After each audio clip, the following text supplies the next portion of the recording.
আজি মহাপুৰুষ শ্ৰীমন্ত শংকৰদেৱৰ আৱিৰ্ভাৱ মহোৎসৱ। সমগ্ৰ অসমতে গুৰুজনাৰ আৱিৰ্ভাৱ মহোৎসৱ পালন কৰি থকা হৈছে। বৰপেটাৰ সত্ৰতো ঠিক তেনেদৰে গুৰুজনাৰ আৱিৰ্ভাৱ মহোৎসৱ পালন কৰি থকা হৈছে। ৰাতিপুৱাৰ পৰাই নাম প্ৰসংগ কৰি আছে, প্ৰতিজন ভক্ত আহিছে, ভক্তিপ্ৰাণ ৰাইজ আহিছে আৰু এটা সেৱা লৈছে গুৰুজনাৰ। আজি যিহেতুকে জন্ম উৎসৱ, আজিৰ দিনটোতে যিহেতুকে গুৰুজনা জন্মিছিল, সেয়েহে সত্ৰ নামঘৰসমূহ মুখৰিত হৈ পৰিছে, হৰি নামেৰে মুখৰিত হৈ পৰিছে। ঠিক তেনেদৰে বৰপেটা সত্ৰ মুখৰিত হৈ পৰিছে। বৰপেটা সত্ৰৰ লগতে ইয়াত যিবিলাক আশে পাশে থকা সত্ৰ আছে, প্ৰতিখন সত্ৰতেই গুৰুজনাৰ জন্মোৎসৱ পালন কৰা হৈছে। আৰু ঠিক তেনেদৰে আন আন যিবিলাক বৰপেটা বৰবজাৰতো 4 দিনীয়াকৈ গুৰুজনাৰ জন্মোৎসৱ পালন কৰা হৈছে।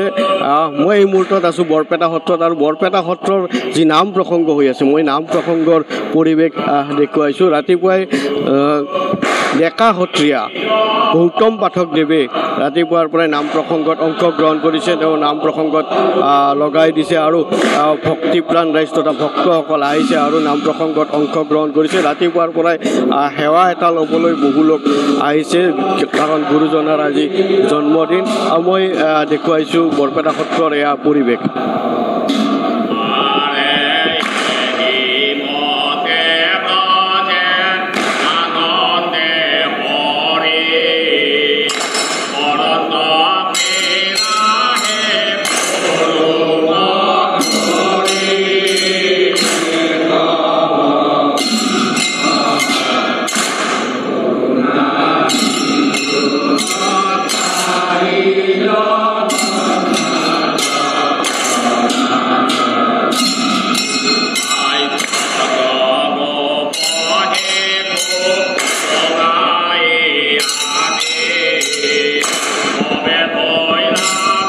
এয়া হৈছে বৰপেটা সত্ৰৰ পৰিৱেশ।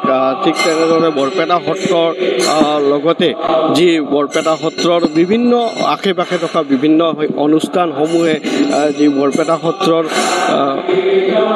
লগতে গুৰুজনাৰ জন্মোৎসৱ পালন কৰি আছে। আৰু মই এয়া দেখি আছোঁ বৰপেটা সত্ৰৰ পৰিৱেশ। বৰপেটা সত্ৰত যি নাম প্ৰসংগত অংশগ্ৰহণ কৰিছে, বুঢ়া সত্ৰাগৰীয়াকেও নাম প্ৰসংগত অংশগ্ৰহণ কৰিছে। আৰু বৰপেটা সত্ৰত বিভিন্ন কাৰ্যসূচীৰে গুৰুজনাৰ জন্মোৎসৱ পালন কৰি থকা হৈছে।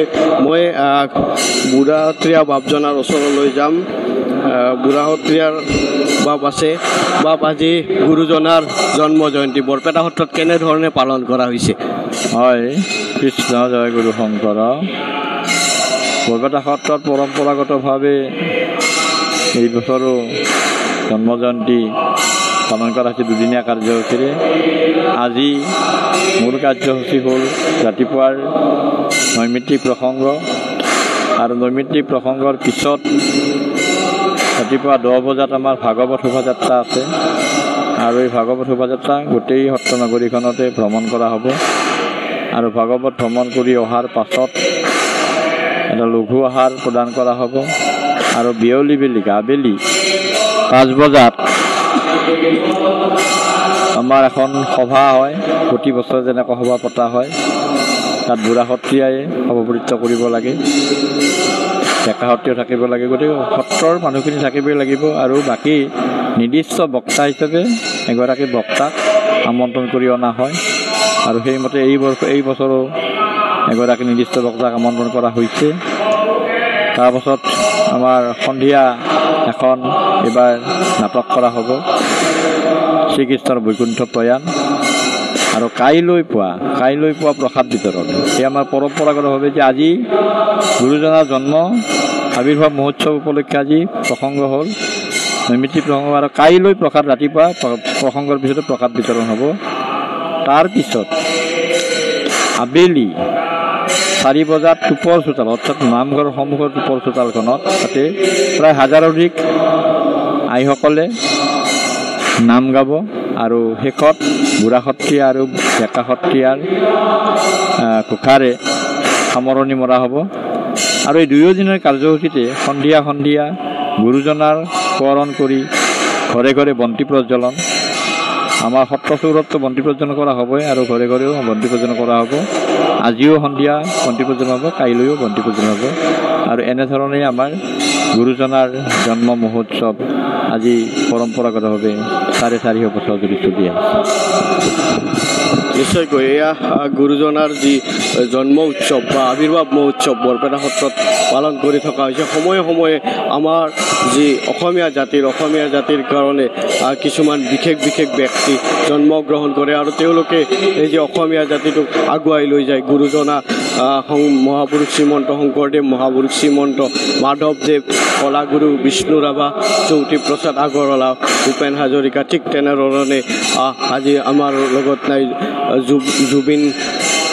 জুবিন গাৰ্গ আমাৰ লগত নাই। তেখেতেও আমাৰ যি অসমীয়া সংস্কৃতি আগুৱাই লৈ গৈছে, অসমীয়া জাতিটোক সমৃদ্ধ কৰি গৈছে। এনেধৰণে সময়ে সময়ে কিছুমান মহাপুৰুষ জন্ম হয় আৰু তেওঁলোকে একোটা জাতিক আগুৱাই লৈ যায়। আপুনি বিচৰা বাতৰি পাব কেৱল নিউজ 18 এপত। নিউজ 18 এপ ডাউনলোড কৰিবলৈ স্কেন কৰক এই QR কোড। গুগল প্লে ষ্টৰতো পাব এই নিউজ 18 এপ।